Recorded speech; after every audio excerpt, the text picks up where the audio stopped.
പേര് മാജി എന്നാണ്. ഞങ്ങളുടെ കല്യാണം കഴിഞ്ഞിട്ട് 7 വർഷമായി. 7 വർഷമായിട്ട് കുഞ്ഞുങ്ങളൊന്നും ഇല്ലാതിരിക്കുമായിരുന്നു. ഞങ്ങളൊരു 7 വർഷമായിട്ട് മലപ്പുറത്തായിരുന്നു താമസം. അവിടുത്തെ ഹോസ്പിറ്റലുകളിൽ 2 വർഷത്തോളം ചികിത്സ ചെയ്തിട്ടുണ്ടായിരുന്നു. അന്നേരം ഒന്നും കുട്ടികൾ ഉണ്ടായില്ല. പിന്നെ എൻ്റെ ഒരു കസിൻ ഇവിടെ ഉണ്ടായിരുന്നു. അപ്പം രണ്ട് കസിനും കുഞ്ഞുങ്ങളുണ്ടായത് ലൈഫ് ലൈൻ ഹോസ്പിറ്റലിലാണ്. അപ്പം അവരുടെ നിർദ്ദേശപ്രകാരമാണ് എന്നാൽ പിന്നെ ഇവിടെ ചികിത്സ തുടരാം എന്ന് കരുതി ഞങ്ങൾ ഇങ്ങോട്ടേക്ക് വന്നത്. എൻ്റെ വീട് ഇവിടെ കൊട്ടാരക്കരയിലാണ്. കൊട്ടാരക്കരയിൽ നിന്നുകൊണ്ടാണ് ഇപ്പോൾ 2 വർഷത്തോളം അടുത്തായി ഇവിടെ ചികിത്സ തുടങ്ങിയിട്ട്. ആദ്യം വന്ന് ശ്രീലക്ഷ്മി മേഡത്തെ കണ്ടു.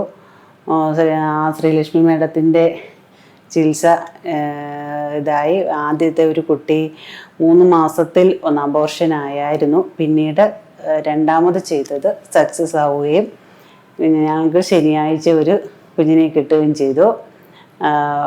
3 മാസം വരെ ശ്രീലക്ഷ്മി ഡോക്ടറായിരുന്നു എന്നെ ചികിത്സിച്ചത്. അത് കഴിഞ്ഞിട്ട് ജസ്ന മേഡം ആയിരുന്നു ഇതുവരെ ചികിത്സിച്ചുകൊണ്ടിരുന്നത്. അതിൻ്റെ കൂട്ടത്തിൽ തന്നെ പാപ്പച്ചൻ ഡോക്ടറും നോക്കുമായിരുന്നു. ഇവിടുത്തെ ഡോക്ടർമാരൊക്കെ നല്ല രീതിയിലാണ് പെരുമാറിയതും ചികിത്സയും. എന്താവശ്യത്തിനാണേലും നമ്മൾക്ക് രാത്രി 9:30 മണി 10 മണിയായാലും നമുക്ക് ഫോണിൽ വിളിച്ചിട്ട് എന്ത് ആവശ്യമുണ്ടെന്നുണ്ടെങ്കിൽ നമുക്ക് വിളിച്ച് ചോദിക്കുകയും അവർ അന്നേരം തന്നെ ഫോൺ എടുക്കുകയും ചെയ്യുമായിരുന്നു.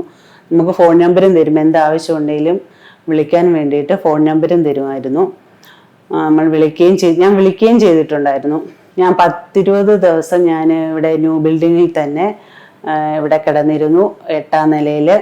അപ്പോൾ അവിടുത്തെ നേഴ്സുമാരാണേലും എല്ലാം നമുക്ക് എല്ലാ സഹായങ്ങൾക്കും ഒരു ബുദ്ധിമുട്ടും ഉണ്ടായില്ല. ഇവിടെ വന്നിട്ട് നേഴ്സുമാരായാലും സെക്യൂരിറ്റി ആയാലും എല്ലാവരിൽ നിന്നും നമുക്ക് എല്ലാ നല്ല സഹായങ്ങൾ മാത്രമേ ഉണ്ടായിട്ടുള്ളൂ. ഇവിടെ വന്നിട്ട് ഞങ്ങൾക്ക് ഒരു ബുദ്ധിമുട്ടും ഉണ്ടായിട്ടില്ല. ഞങ്ങൾക്ക് 2 പേർക്കും പലവിധ പ്രശ്നങ്ങളുണ്ടായിരുന്നു. അതെല്ലാം നേരെയായത് ഇവിടെ വന്നതിന് ശേഷമാണ്. ഇപ്പോൾ 7 വർഷം കഴിഞ്ഞപ്പോഴത്തേക്ക് ഞങ്ങൾക്കൊരു ആൺകുഞ്ഞിനെ കിട്ടി.